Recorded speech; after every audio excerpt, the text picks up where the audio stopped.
Okay, everything is breaking news. So everything is breaking, and everything is breaking news. It just keeps on rolling. I feel like I need to follow John Haller here and put up the Convergence signs and ACLU stuff he's got going. If you ever watched his stuff and acceleration and convergence and all those things. But if you read Matthew 24, you can kind of get the idea, which we try to keep tabs on as we go through this, and we will actually be touching on again tonight. And some people, I hope you don't ever think, he just keeps using Matthew 24 or Luke 21, or, these kinds of, but Jesus did, so. And it's written in the eternal book, so, yes, everything is breaking. Here is a piece of breaking news breaking right now. I don't know if you saw this. DeSantis is out.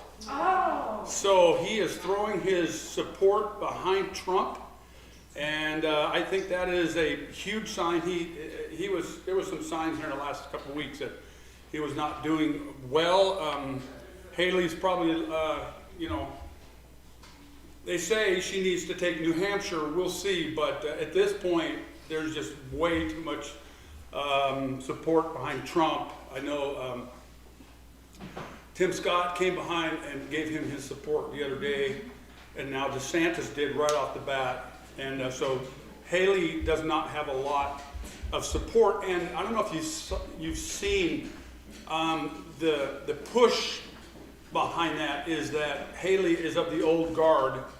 Even though she's a younger person, she's of the old kind of a globalist or world guard there. And some people are making a stand for that. I do like her stance for Israel and stuff, but she said some weird things about the internet and some things about abortion and those kinds of things. It's not that she's for abortion, okay, but the way that she would have it. She's not taking a really solid stance on how we're going to, let's do a constitutional amendment or anything like that. So that's throwing some conservatives into a little bit of a spin. But anyway, this is very telling. And like everybody's been saying, it's now Trump's presidential election or primary to lose. So we'll see how that goes. It is very interesting. I don't know if you kept track of what the soothsayers are saying. Peter Zion says, this is what the map's going to look like. What here or here, and you can see all the blue, the dark blue are in, of course, California, and the big heavy states, Florida, and then the light blue, and then, so he's saying the independents are going to call this, and they're probably not going to back Trump. And so it's going to be very interesting, again, listening to the Fox commentators who've gotten it wrong the last several elections. They just, here's the polls, and they just keep giving us these numbers. Karl Rove is really good at it, and they keep looking at him, and I kind of respected him there a little bit for a while until the last couple of elections. Like, Karl doesn't really have a handle on the what the people are really saying. The polls makes you wonder, how they're coming out. So we're just going to have to wait and see. I would say everybody needs to go vote. Make sure you vote. And look at all the issues. And I will say this again, look at how people stand on Israel and the two-state solution. Make sure you know that, because every nation is going to be called to task for that. And we need to vote the right way. I know how long has it been since we've been voting the lesser of two evils, And that's very concerning to me. It's very concerning. It looks like we may be doing that again. And I have a problem doing that when it comes to Israel. But just vote. And know the issues, know who's running and why they're running, what stance they are, and how they voted in the past, and all those kinds of things coming up here. When we were gone, there's another huge earthquake. Well, to them it's huge, 6.5, I think, In Afghanistan, this was on the other side of the country, but this is doing a lot of damage to houses there. This was yesterday. Look at look at the line there, 6.1 to 2s to 6s. Brazil, that one's in Brazil. Brazil does not get a lot of earthquakes, and a 6.6 is very significant to Brazil. It's pretty quiet in general, but this morning, I think this was this morning, look at South America, and up and down the west coast there.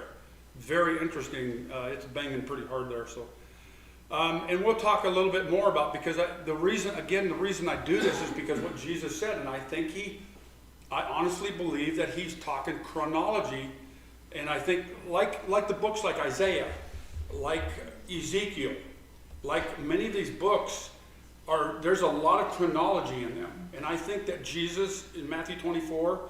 That's all about the tribulation and his coming, the summer harvest, and all those things. Luke 21 is a reminder that part of that is the 70 AD, and then the second part is the tribulation. There's a lot of chronology in there. And so what comes first? The wars of the earthquakes.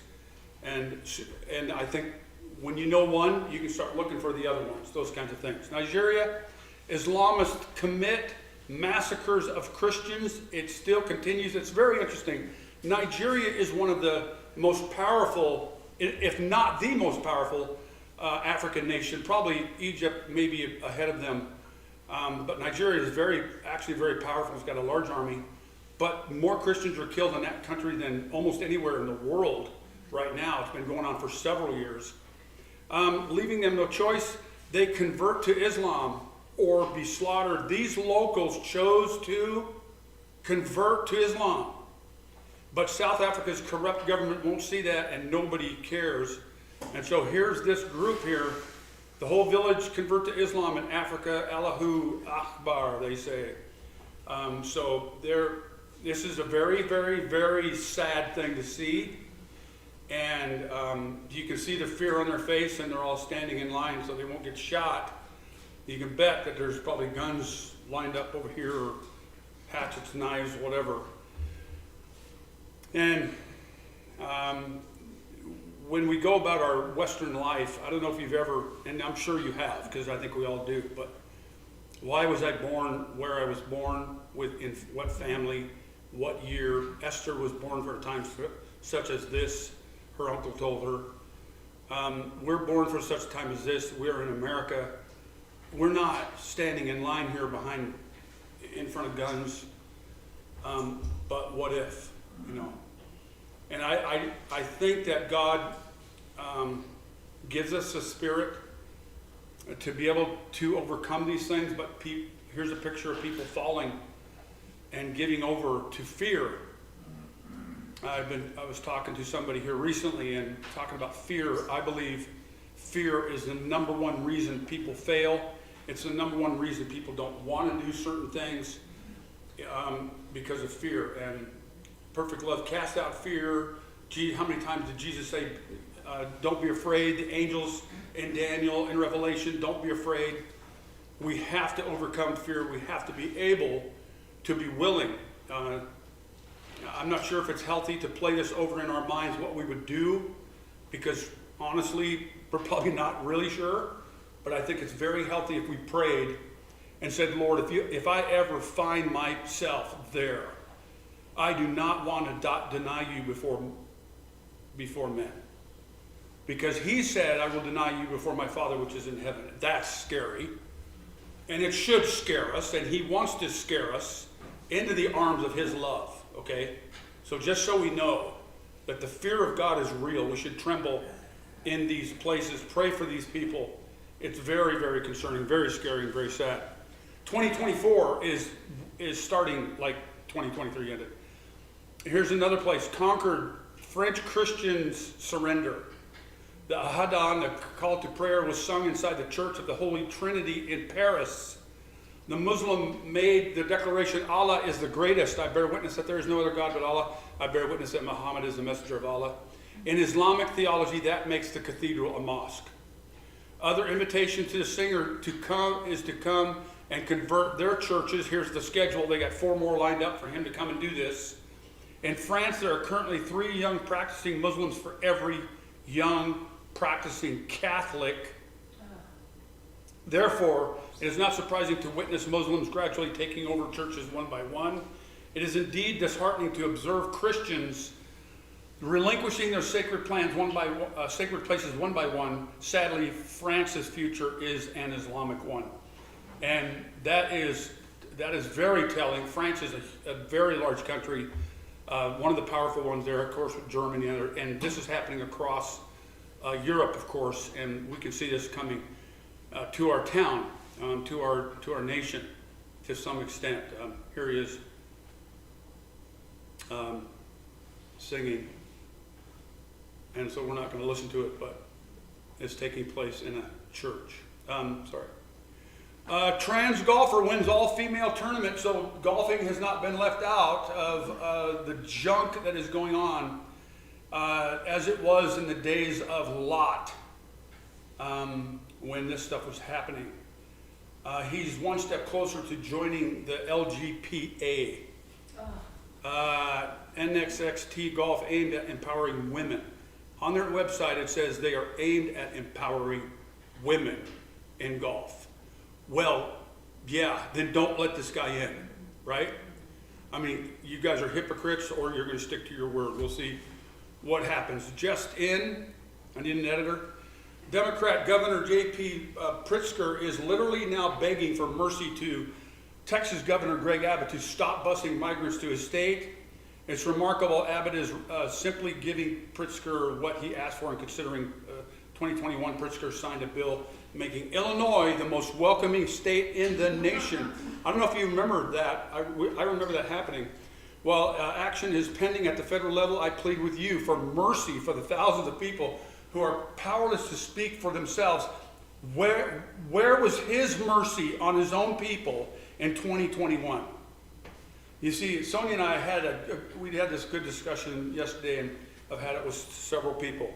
You see, it's one thing to be a Christian, or imitate a Christian, and being an imposter and say you love people, and yet it's another thing to be biblical, to have a biblical worldview and act on it. And the Lord talks about how he aligned the nations, the borders, and the peoples, that they would cry out to him. Now that we've destroyed all that, less people are crying out to him.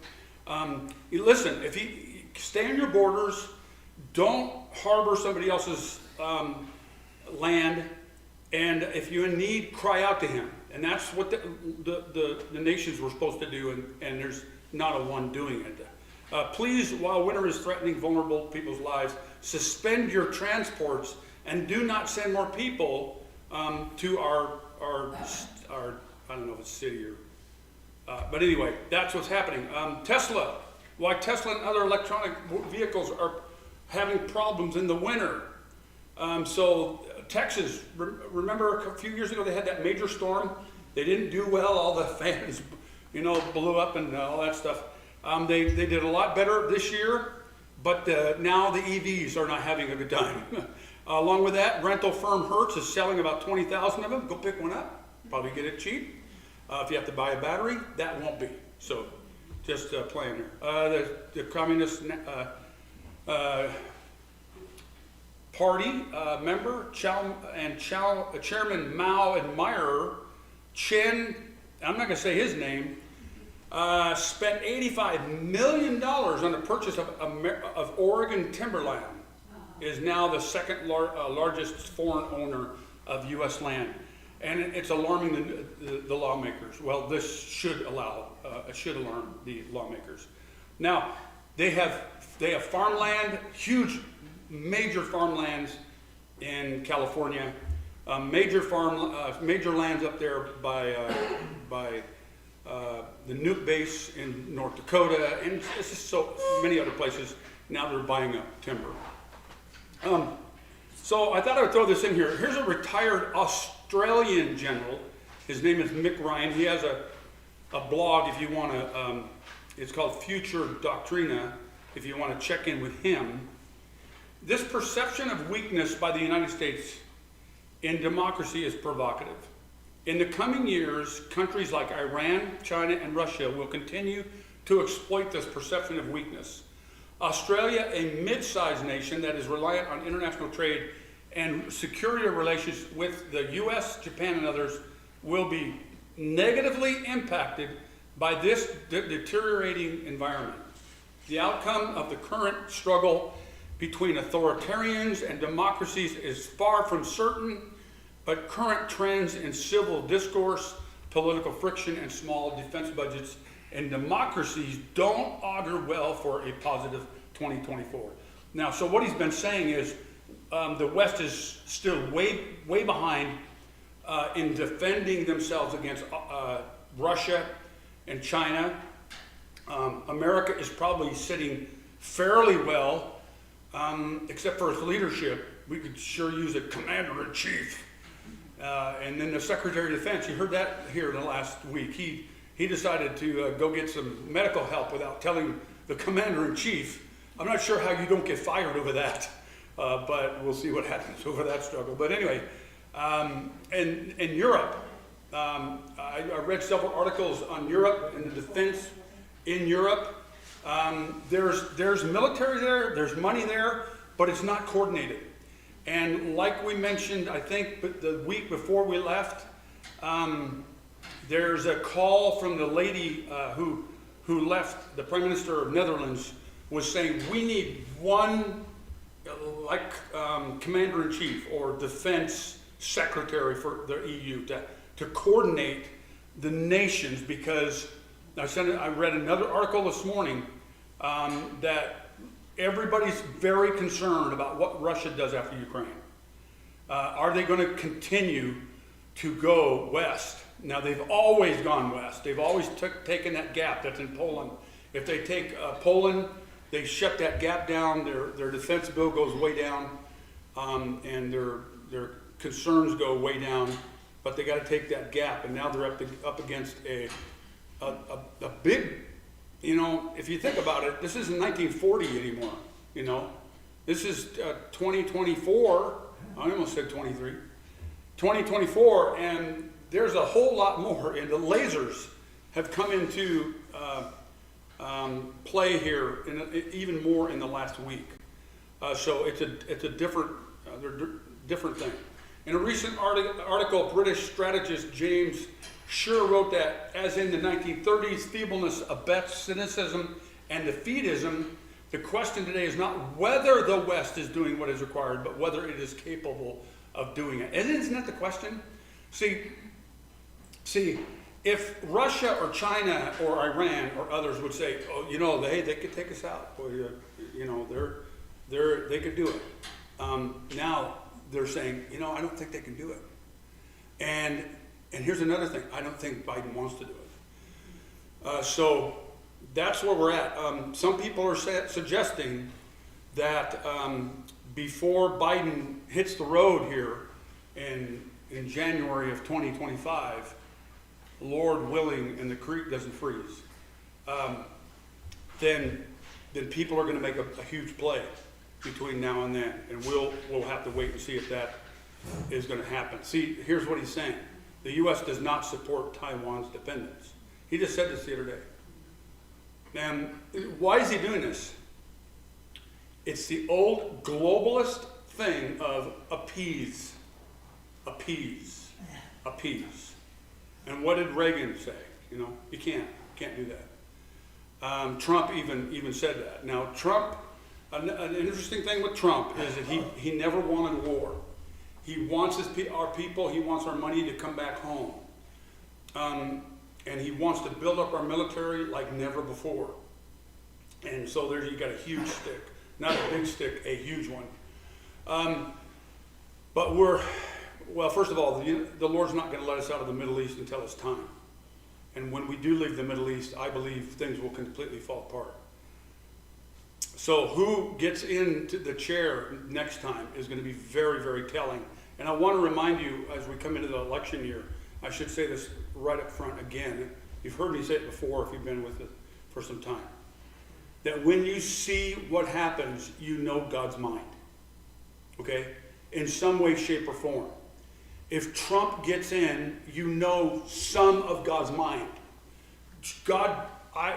When Trump got fired and his constituency got fired, you know, his entourage, you know, like good people like Pompeo, and Haley was a very good ambassador. When they got fired, I saw it as God firing them. And you have to ask the question, why? Well, look over the last 3 years and we know why. It's judgment on America.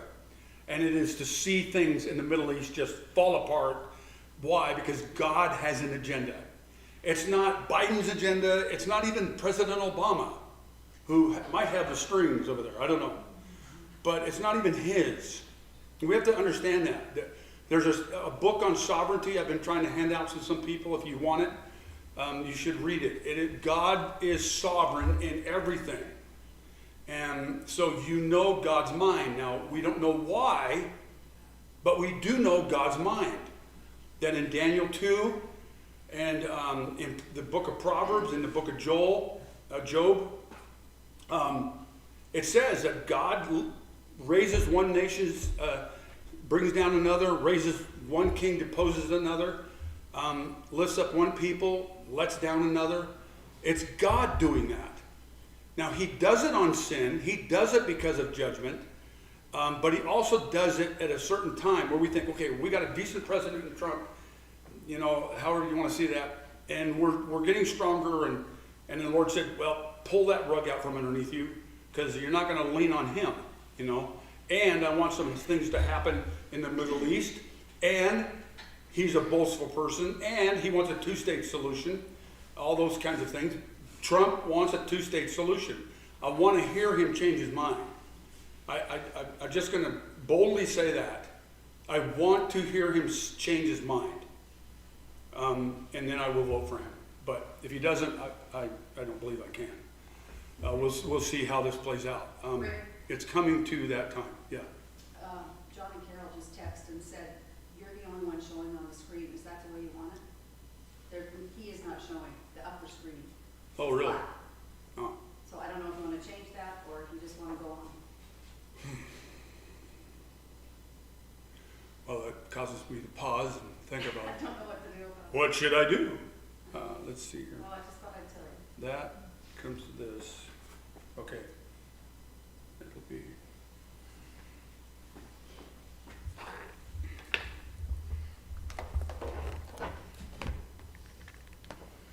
Show on the computer.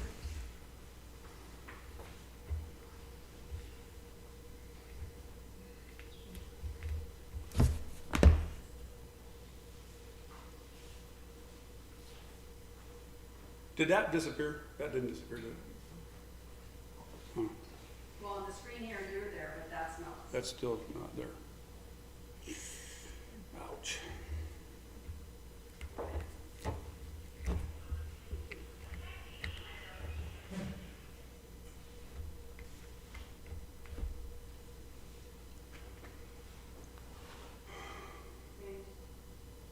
What? It's the same, dark.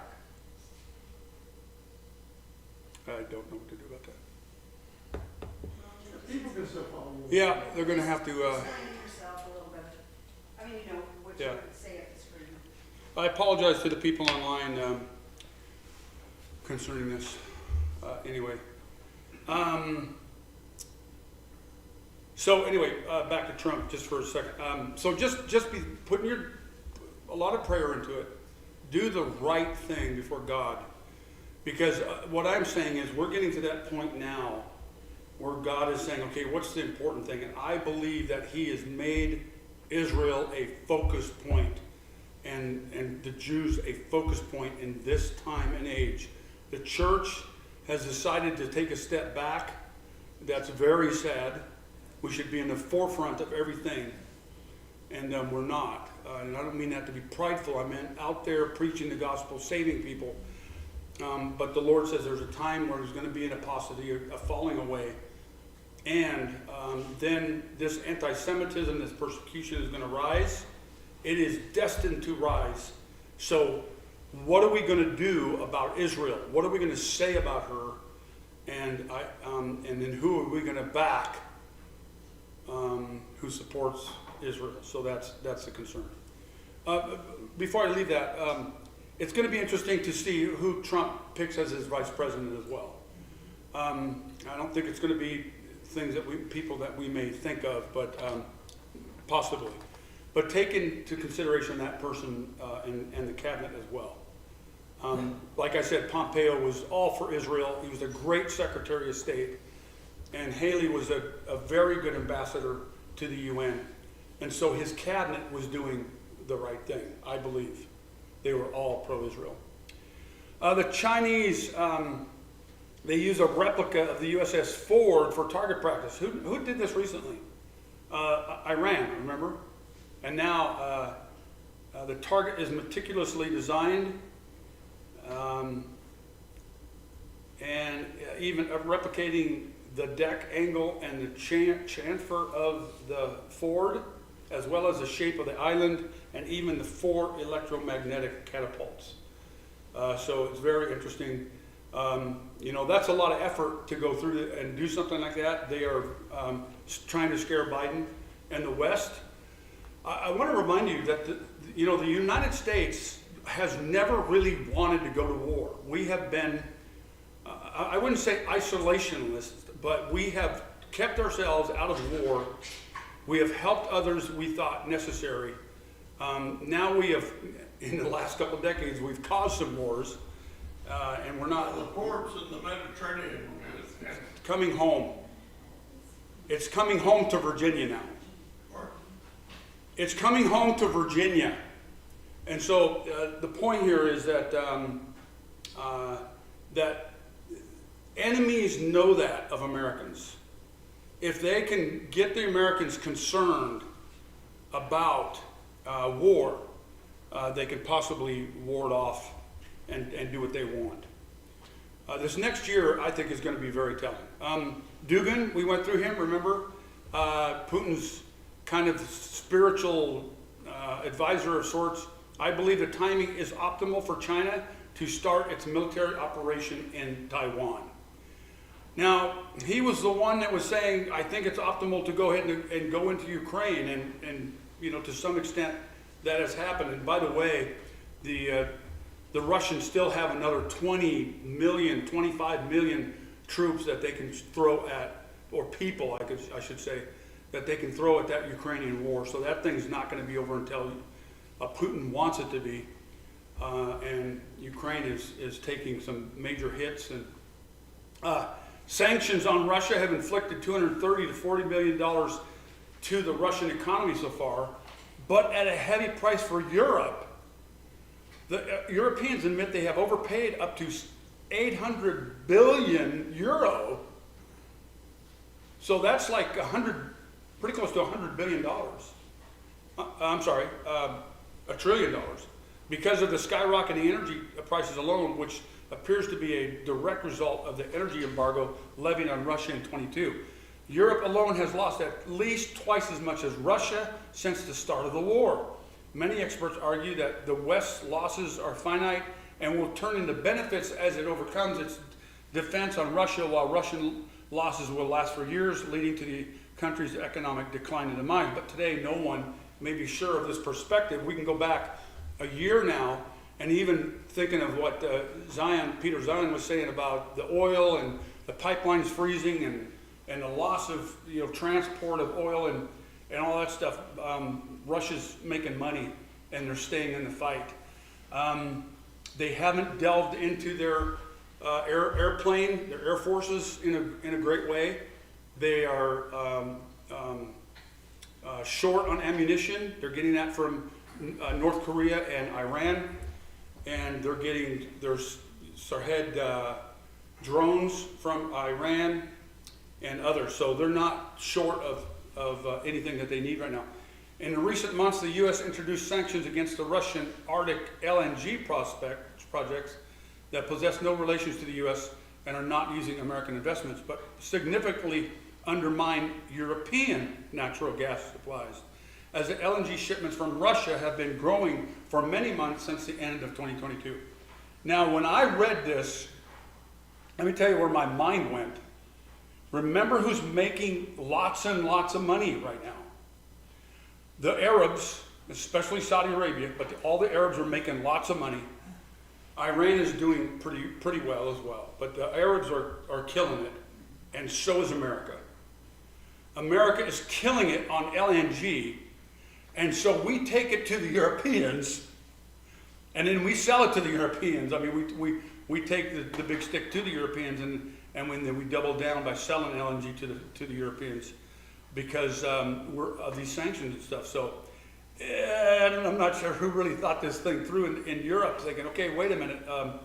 America does have the big LNG ships. They're buying more. We can afford it.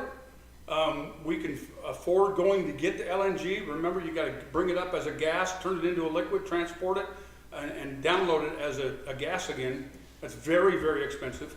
You have to have the ships to do it, and the United States is #1 in the world for that. So we're killing it here, and everybody's paying a price because we're killing it. It'd be very, very interesting. Have you ever thought about this?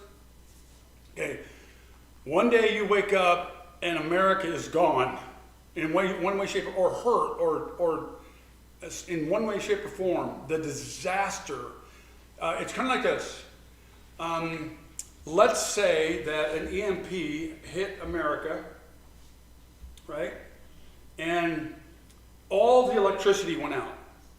Okay? So are you going to get gas? Are you going into a store? Are you going to get bank money? No, because that's all digital, that's all electrical. The doors are shut and you're done. Now, is it far-fetched? Could be. I'm not trying to do that. But what I'm saying is this. Think about this. Think about this. If that happened, that would be happening to the world if America was taken out. That would be happening to the world. Absolute chaos, free for all. There's nobody doing anything. And the only thing that would even alleviate some of that is if Europe has a organized military. And right now they're not. They could probably get organized to some extent, but between the time that it started and they had their military organized, the world would be in absolute chaos. Jordanian, now, I'm going to start a series here, very interesting things happening, where people are just crossing everybody's borders and doing what they want, it seems. It's very strange. Now, Syria is kind of the focal point where, let's see, the United States and Turkey and Russia and Iran and, everybody, even Israel, they go into Syria and we just do what we want. Because Assad, what's he going to do, right? That's been happening for a long time. They started to do that with Libya. Everybody can go into Libya and do what they want. I'm going to take this land. I don't care what you think. All that kind of stuff. Well, so now Jordan attacks, does some airstrikes. And you never hear Jordan attacking anybody. But they attack some drug smugglers in Syria. And they kill 10 of them. Okay, so that would be like somebody coming into your yard and saying, this guy just stole from my car. He broke my windshield. He came into your yard, and I came over there and I stabbed him to death in your yard. They'd be like, okay, wait a minute. You want to call the cops and let them figure it out. And it could even be really seen as worse than that. Syria is a nation state, and for people to be crossing their borders, just kind of doing what they want, is weird. But this is happening all over the place now, and we're going to get to more of this happening. Here's a Hamas leader. Watch what he says. Yeah. Or don't watch what he says. Watch what I try to do here. Welcome back, Raymond. Glad to have you. Okay, system settings, and see if we can get it up now.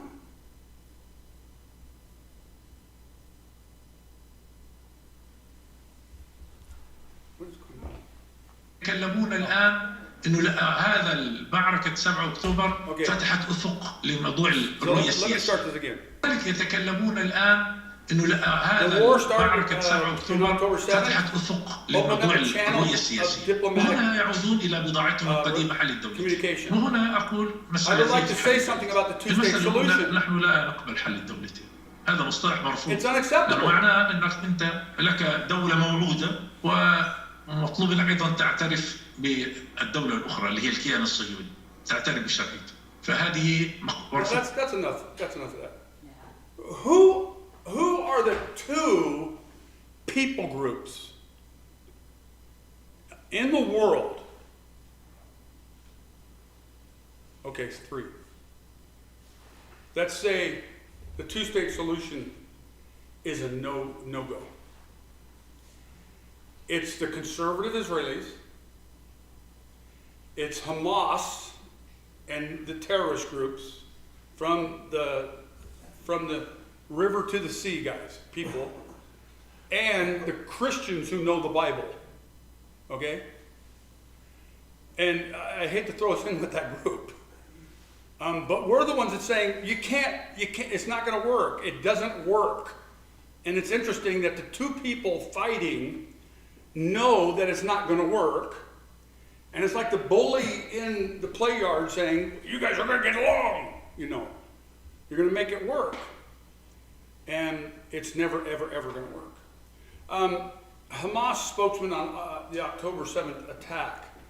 The iconic Abu al-Baida, the military spokesman for the Al-Qasim brigades, made a televised appearance on the 100th day of the Israeli war on Gaza.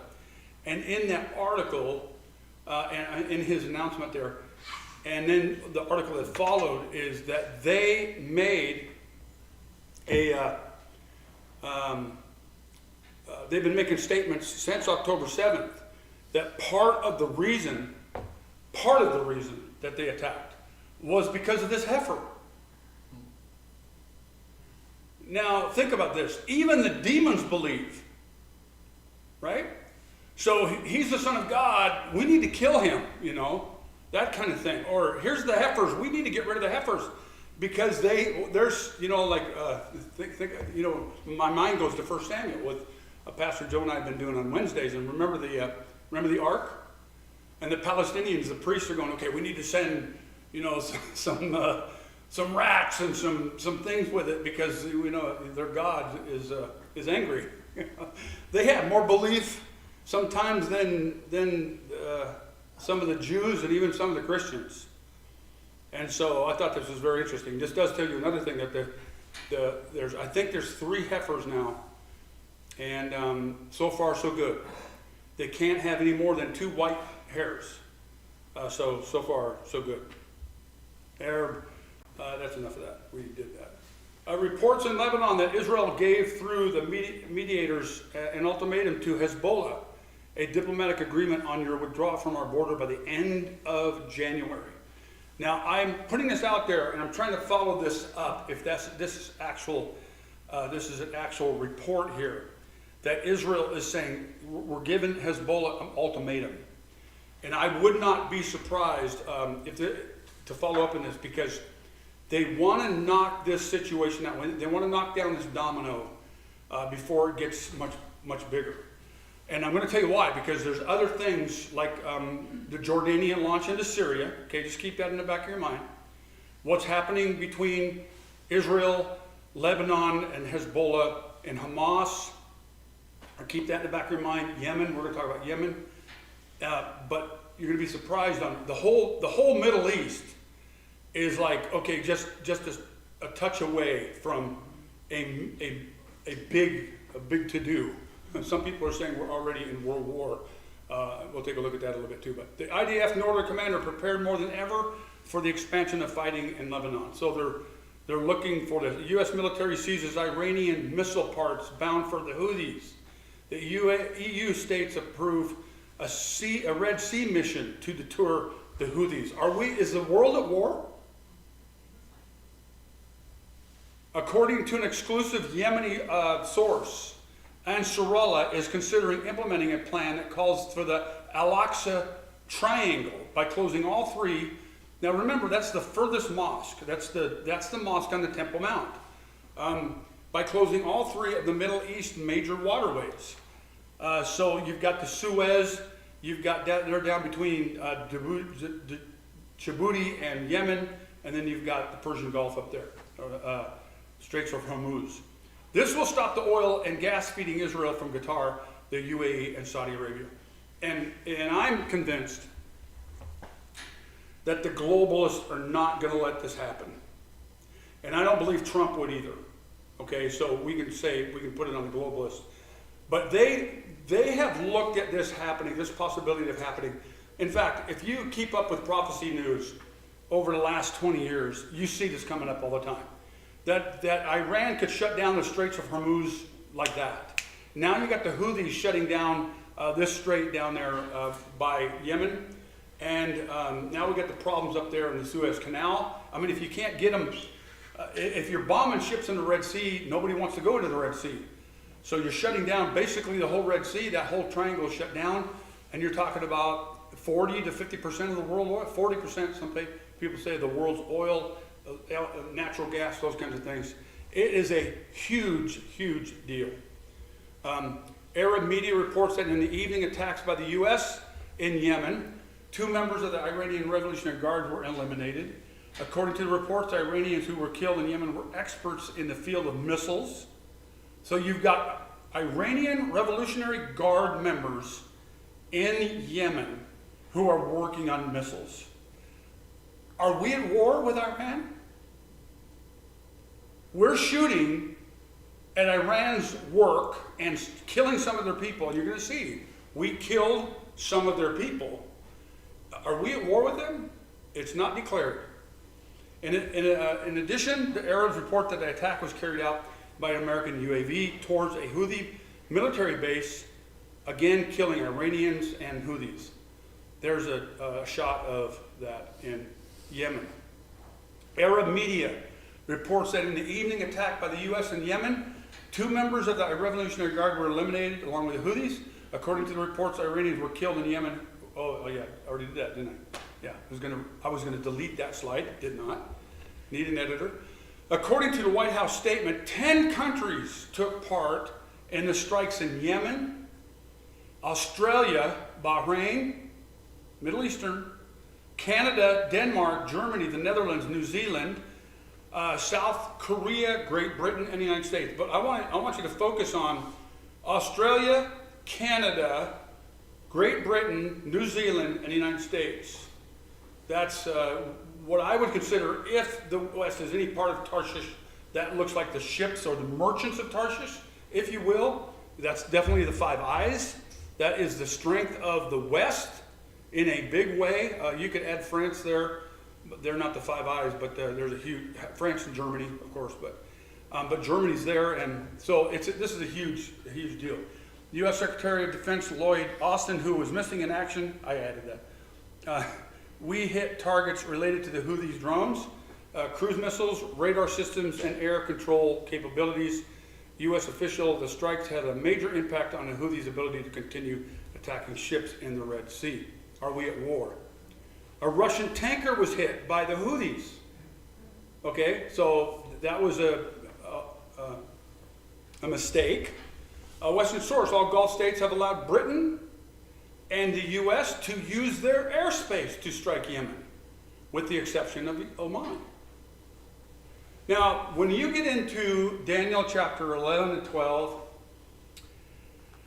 and you start talking about, remember Antiochus Epiphanes and the king of the south and the king of the north, and then it gets into especially chapter 12, where it starts talking about the king of the north again, and king of the south. People are wondering, well, who's that king of the south? Now, some people say, well, the king of the north is the Antichrist, and I'm not sure he is. I think the Antichrist is, because of the way that the Hebrew works there, people will say there was no punctuation there, so the antithesis, the antecedent is the king of the north, so he is the Antichrist. I don't believe that's the fact. I think you've got the Chinese, you've got the king of the north, you've got the king of the south, you've got the Antichrist, and you've got them fighting for world domination. But the point here is that this is a coalition. We've talked about this. Remember the Axis and the Allies. This is this coalition of the South, and it is very strong, coming together, and it's almost like God saying, okay, come on, come together. It's like the Beatles song, right? Come together right now, Gary? U.S. to relist Yemen's Houthis as a special designated global terrorist. Now, why do I have this on here? Because remember what Biden did? The first week they took them off. Now, this is a subcategory. It's not the same terrorist list that requires all sanctions, all help, humanitarian aid and everything to stop.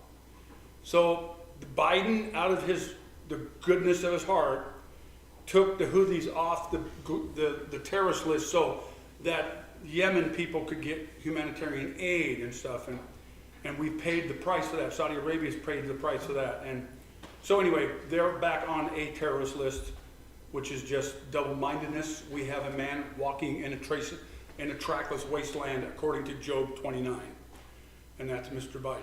Saudi Arabia targets Yemen with artillery. This just came out today. This is the first artillery against Yemen from Saudi Arabia in a while. Now, what is happening here is the strengthening of these coalitions and the fear. Something else is coming up major that happened this last week. That, think about this, Saudi Arabia tried with all its might to make appeasement with Iran and Russia and China, come in here and help us, and the United States, we're going to hold you at bay, but if you give us some security, we'll do whatever you want. And they're out there like, shooting themselves in the feet here.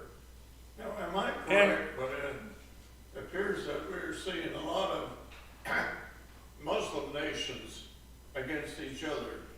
So yeah, Muslims against Muslims, but the real idea here is the Arabs against the jihadist terrorists. Okay, so we want to define it even a little better. Okay, because remember, not all Arabs are Muslim. All right, but all Muslims, they're, well, the point here is that now you've got this coalition of Arab nations that are having to defend themselves against the militias of Iran, which they went to Russia and in particular China to try to stop. And it didn't work. It didn't work. How united are the nations in the UK and in South America facing this situation? South America is not much of a player. South America is being taken over by a lot of Iran and Russia. South America is not very helpful right now. Brazil's in a bad way. The Washington Post reports that the U.S. is now crafting plans for a sustained military campaign targeting the Houthis in Yemen. Okay, so you've got Ezekiel 38 being strengthened in a real way here, where the coalitions of the North and the South are coming together even stronger than before. And something, I want to remind you of something. Something has to give in that coalition, in the Southern coalition, in the allies, for Russia to say, oh, we can go down and take oil. You should have that in your mind. Not as a fear factor. This is not fear factor, the game. This is, okay, God, what are you doing? What are you doing? Because America and the West are very strong in the Arab nations, and Saudi Arabia is going to lean more and more on the United States. Why won't they rely on China? China can't get there from here. They can't help them militarily. There's a few ships that they brought in, but they don't have a blue water navy. I want to remind you of that. And Russia came down. Remember, Putin visited a couple weeks ago, and he's trying to help, but he's caught in Ukraine, and the Lord took him up there or whatever. I don't know. The point here is that the United States is playing a big part and there's nobody going to come in there in a huge way. They're going to keep pecking at the United States until we either leave or something breaks. And Russia couldn't come down there right now. I don't know if they tried to break from Ukraine and come down there, it would take them a long time. They would have to get a lot more troops. It would be quite a task right now for Russia. And I want to remind you again, the civil wars in Libya, it's a complete disaster in Libya. Sudan is a complete disaster. Why do I mention those? Those are Ezekiel 38 nations. They are not ready. Turkish President Erdogan, the attacks against the Houthis in Yemen are disproportionate. See, there's that word again. Remember disproportionate, where the attacks on Hamas, the attacks on Gaza, is disproportionate to what what Hamas did to the Israelis. Have you seen pictures? I saw Amir say the other day, every once in a while he'll say, don't turn away. Look at those pictures and grain it in your mind. We say, well, we're a Western nation and we don't look at that stuff. Read the Bible. The Bible has some of that stuff in there and it's scary to read. You see, you can't win with these people. Either you're not strong enough with your weak response, or you're too disproportionate.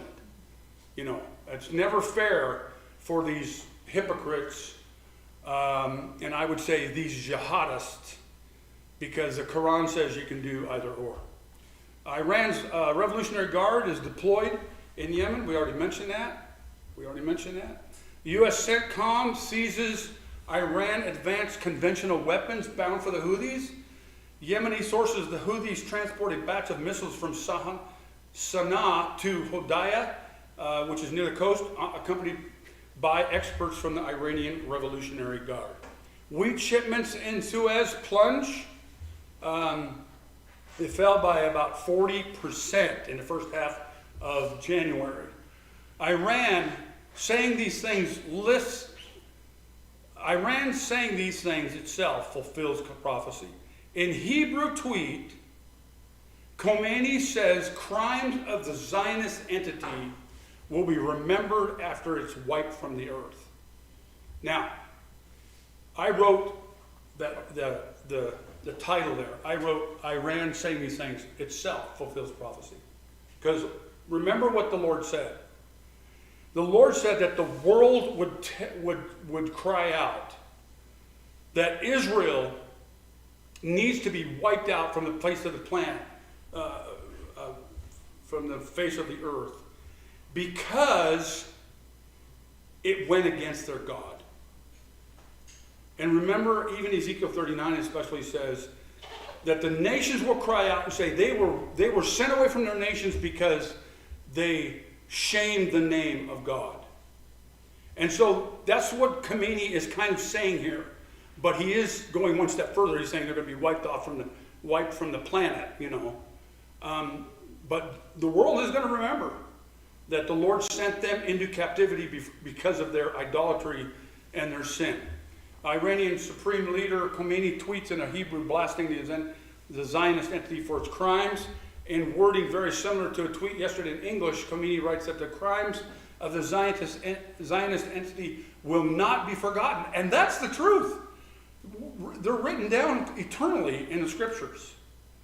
Even after the disappearance of this entity from the face of the earth, that's where he's wrong. These crimes and the murder of the thousands of children and women will be recorded in the books. And that's not what I'm talking about when I'm talking about what Ezekiel 38, Isaiah says, the book of Jeremiah says that they have crimes against God. Romans 2:24, for as is written, the name of God is blasphemed among the Gentiles because of you.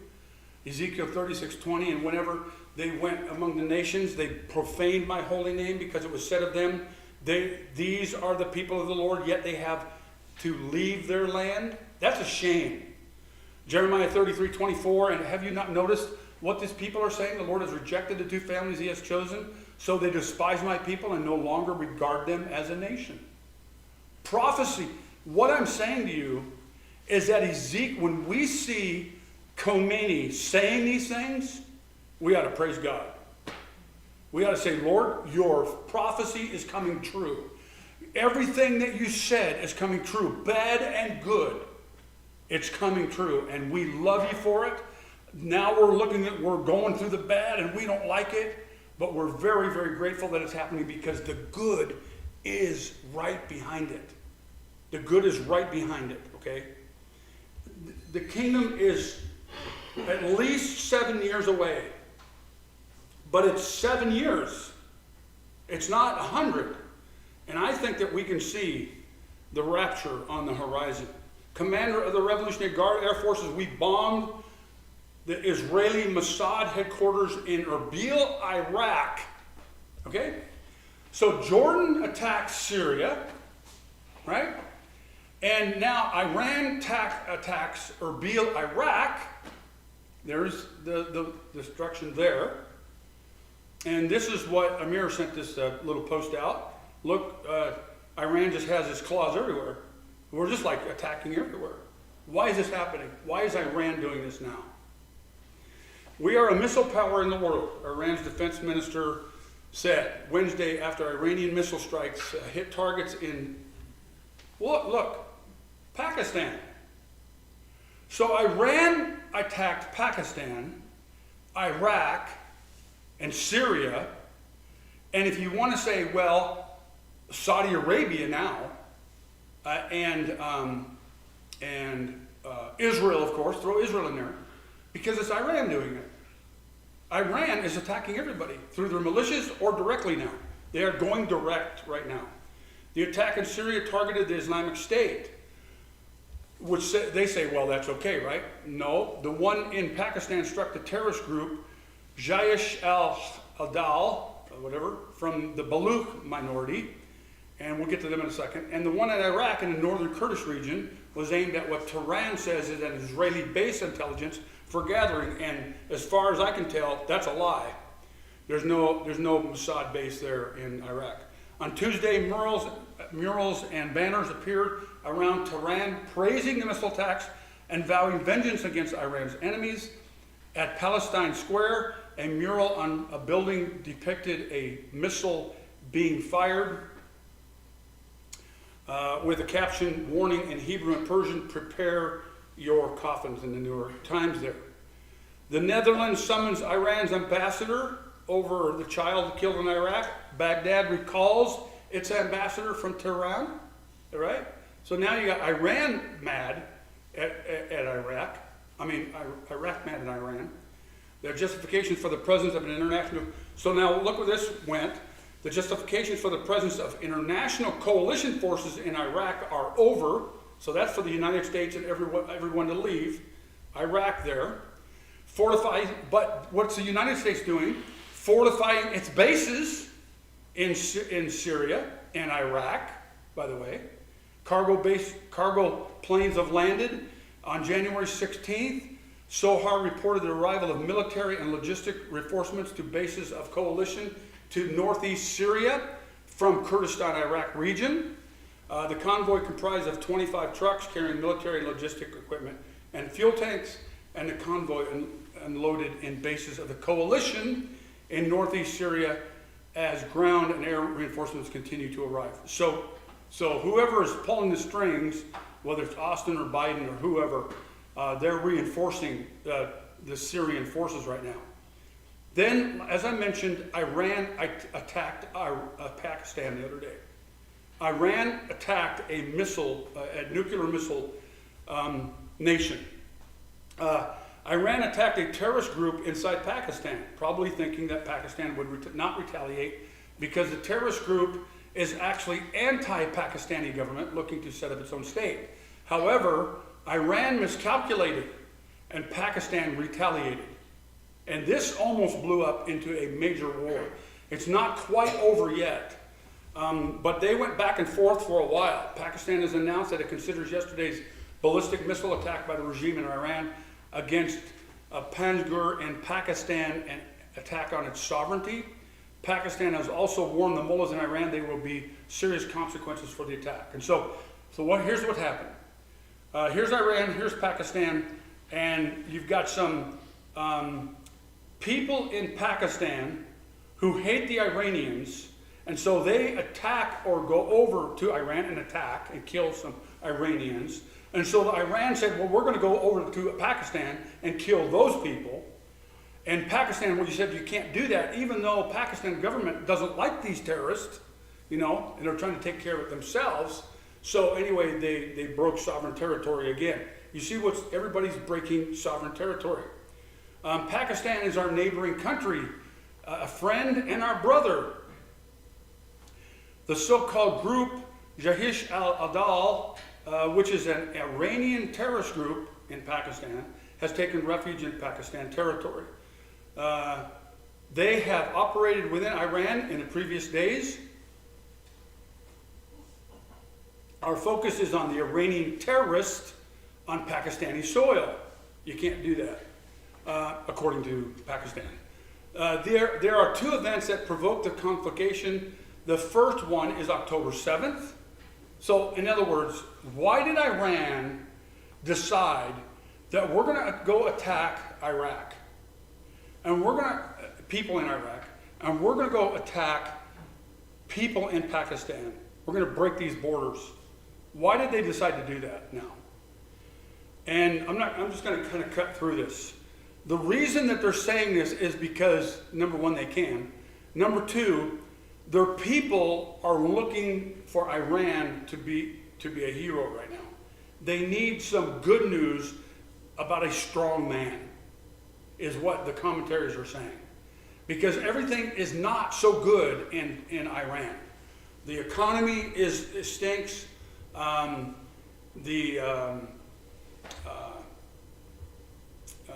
Remember the protests, people being hung, all that kind of stuff.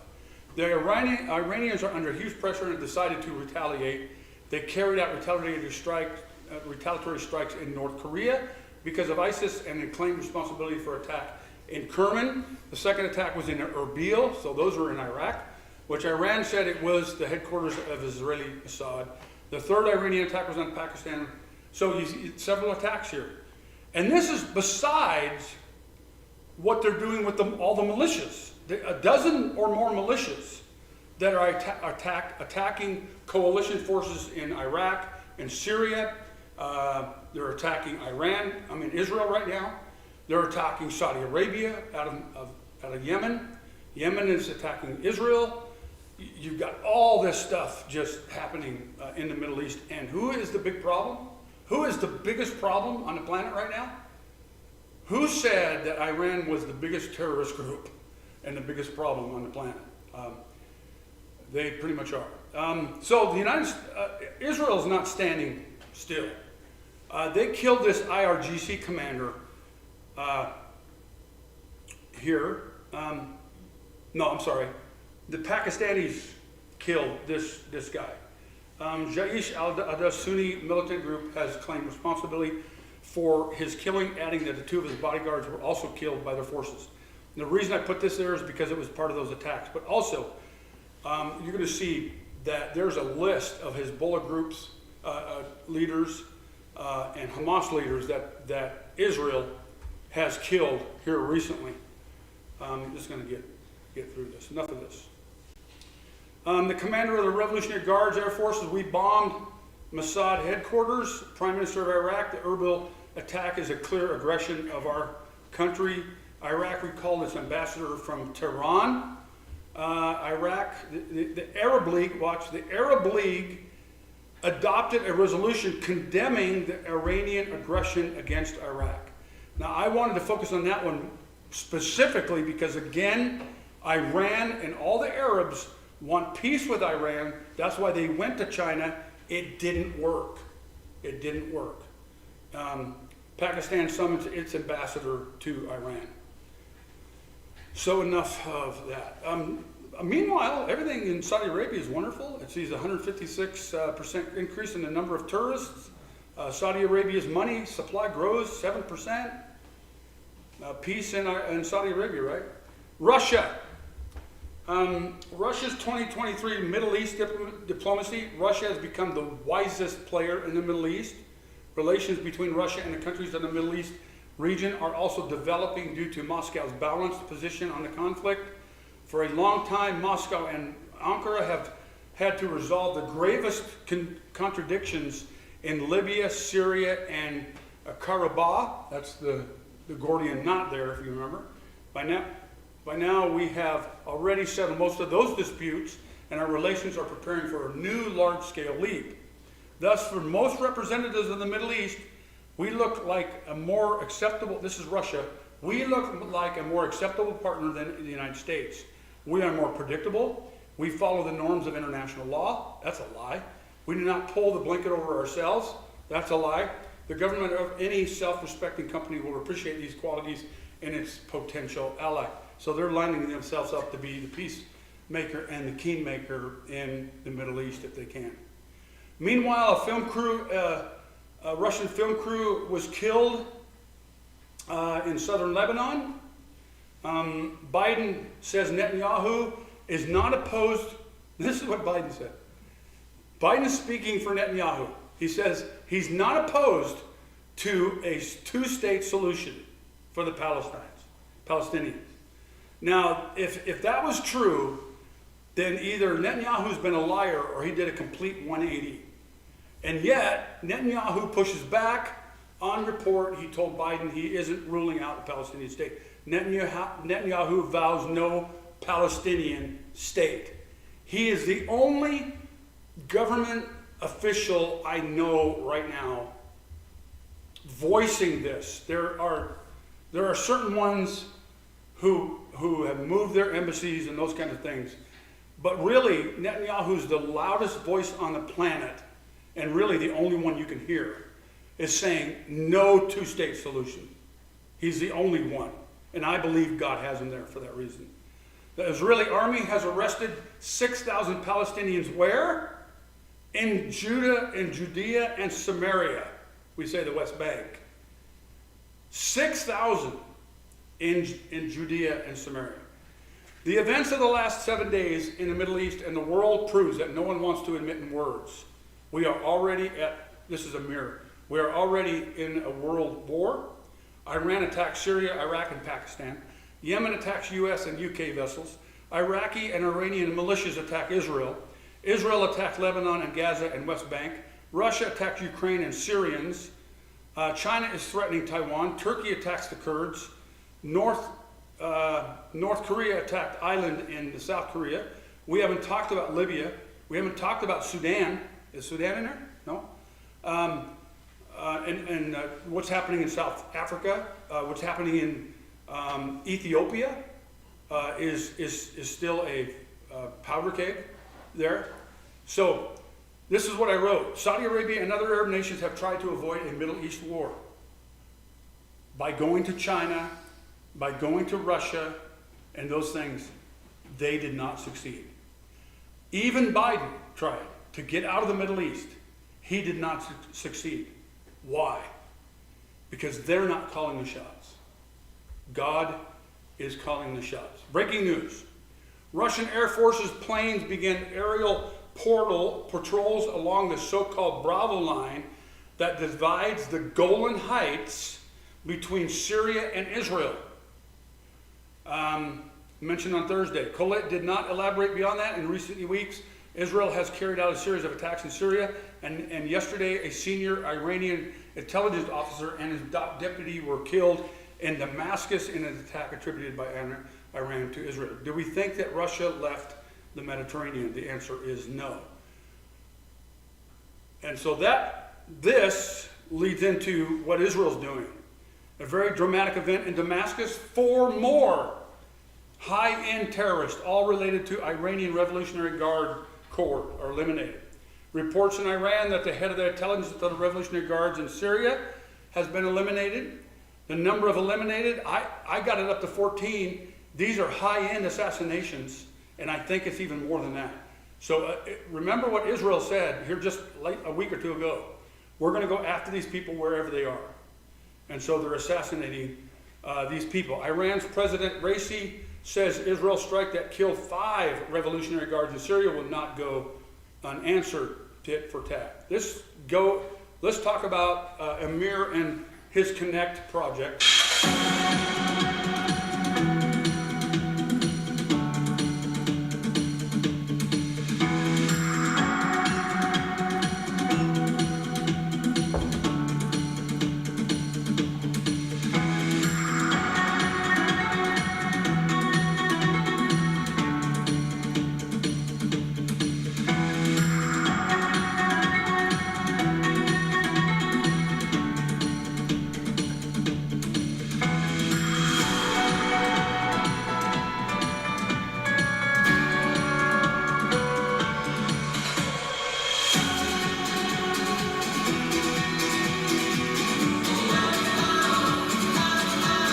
Jezreel Valley.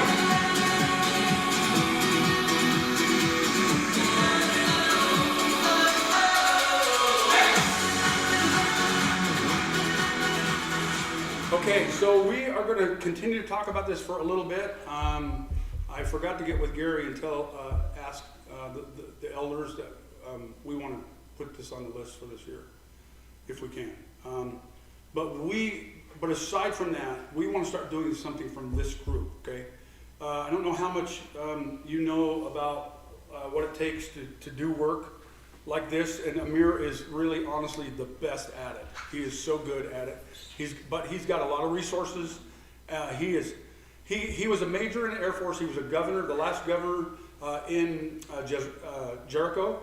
He handed it over to the Arabs. There's one or two things every once in a while it comes up like, Amir, what are you saying? You know, but he's an Israeli. What do you expect? But he really is the best news source out of there. So if we're going to get help from him, we would like to help him do his work. So if we could think about what we want to do here, and then go from here. Okay. So I'm going to plug this for another couple of weeks, and then we're going to do something. Okay. What's he doing? So what he does is he preaches the gospel, and he goes around the world, preaches the gospel, and he's been everywhere. He's gone to so many countries I can't even tell you, and they're having thousands of people show up, and he's preaching the gospel. He is preaching a good gospel, and he preaches the end times. He preaches the tribulation, preaches the rapture, all those kinds of things. And he is the best news source out of the Middle East there is, bar none. He is there. He speaks several languages. He's got huge resources. He's got government contacts, and he lives near Carmel, I believe, up above the Jezreel Valley, with seeing the F-16s taking off all the time. So we want to help him do his work. I believe these voices here, are very good for this time, and so keep that in mind. What's the building for? Connect. It's for his media. That's where his center is going to be. He's building his center. It's called Connect. So when you hear the sound of hooves, think horses, not zebras. So you're running down and you hear a bunch of hooves behind you. You think, well, I got a herd of zebras that's going to run me over, right? Nobody thinks zebras, right? Everybody thinks horses. You're sitting in a lobby, this is a blog. He was sitting in a lobby waiting for my ride when I heard a young woman working the front desk ask her coworker if she thought God was coming back soon. Obviously, hearing a question like that caught my attention. She did not know who I was or why I was there, but I turned and faced her and asked her, do you think he is? She answered, with all this happening in the world, I think he has to be coming back soon. Very interesting, right? Got our attention. So I wanted to engage in a conversation. I stood up and walked to the front counter and asked her if she went to church. She said she did not. So I asked, then why do you think these are the end times? She admitted she had no answer. She said she felt like something was going to happen. I agreed and said, maybe we all should be going back to church. She smiled and agreed, allowing me to share some end time prophecy with her before we ended our conversation. They say things happen in threes.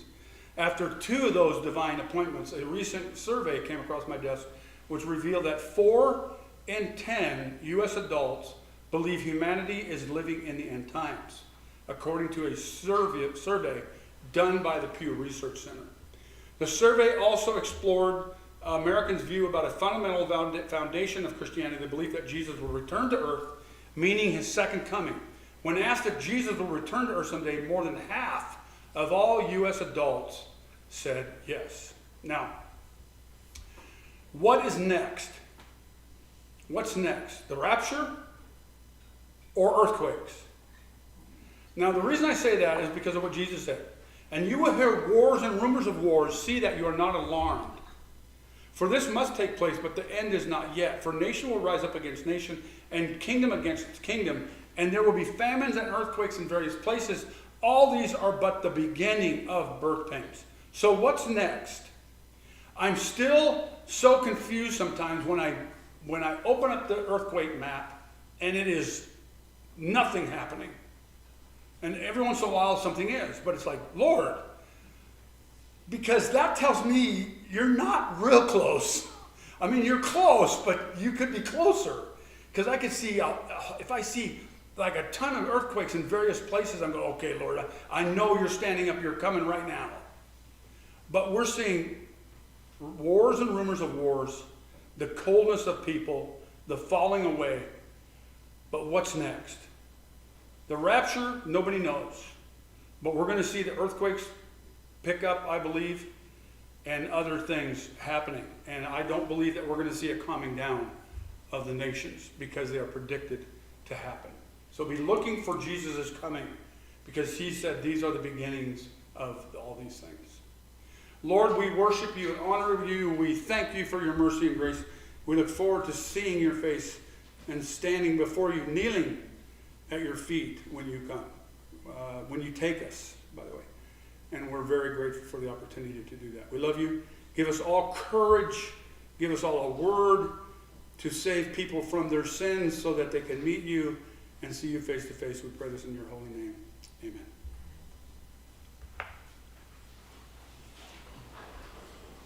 Pastor Rick, what did you mean when you were talking about China, that they don't have a good blue water name? What is that? They don't have a nuclear name. So they can't go more than 1,000 miles with more than, they have a large navy, but they would not be able to defend the Middle East.